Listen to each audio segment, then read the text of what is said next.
There are places on Earth where the veil between the physical and the energetic grows thin, places where the ground itself seems to breathe. These are called energy vortices, and they have been known to healers, mystics, and pilgrims for thousands of years.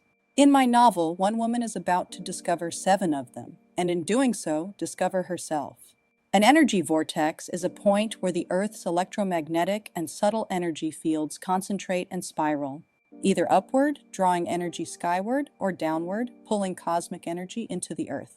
Many ancient cultures built temples, shrines, and sacred sites directly on these spots, intuitively understanding that something powerful was happening there.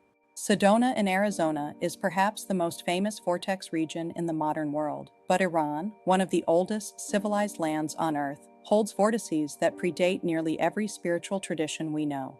Mountains, salt lakes, fire temples, ancient ruins, layered with millennia of prayer, intention, and earth energy.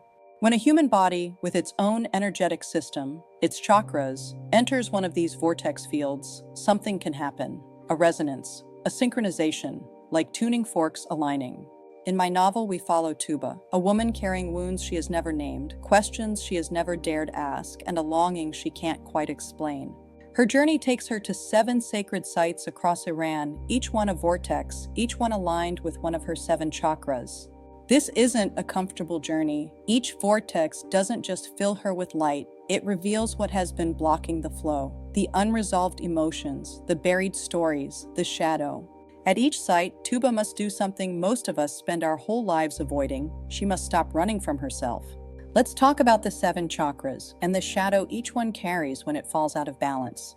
Root chakra, earth, survival. When this is blocked, the shadow is fear. Fear of not being safe, not being enough, not belonging. Tuba's first vortex grounds her and forces her to face what she has been running from.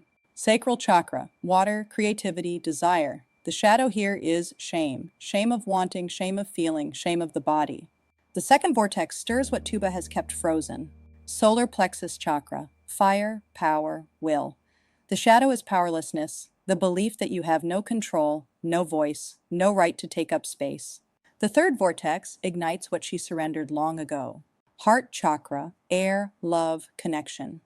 The shadow is grief, grief for love lost, for the self abandoned, for connection never given or received. The fourth vortex breaks Tuba open so she can finally breathe. Throat chakra, sound, truth, expression. The shadow is silence, the truths never spoken, the needs never voiced, the self never named. The fifth vortex asks her, what have you never allowed yourself to say? Third eye chakra, light, intuition, perception. The shadow is illusion, the false stories we tell ourselves, the distorted lenses through which we see. The sixth vortex strips away what is not real.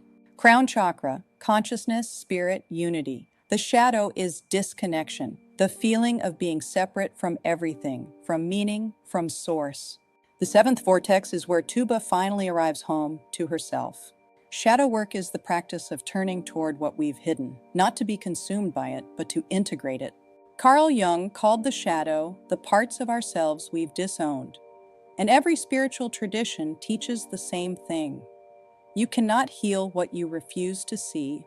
What makes Tuba's journey so powerful is that she doesn't just seek light, she seeks wholeness, and wholeness means reclaiming the shadow, not defeating it.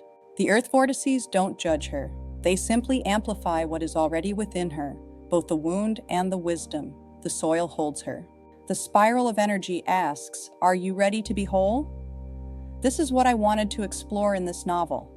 That healing isn't linear, it isn't comfortable, and it is absolutely, irreversibly worth it. I want to hear from you. Have you ever engaged in shadow work, whether through therapy, meditation, or nature? Have you felt the connection between your chakras and your unprocessed emotions? Has healing one unlocked something in the other?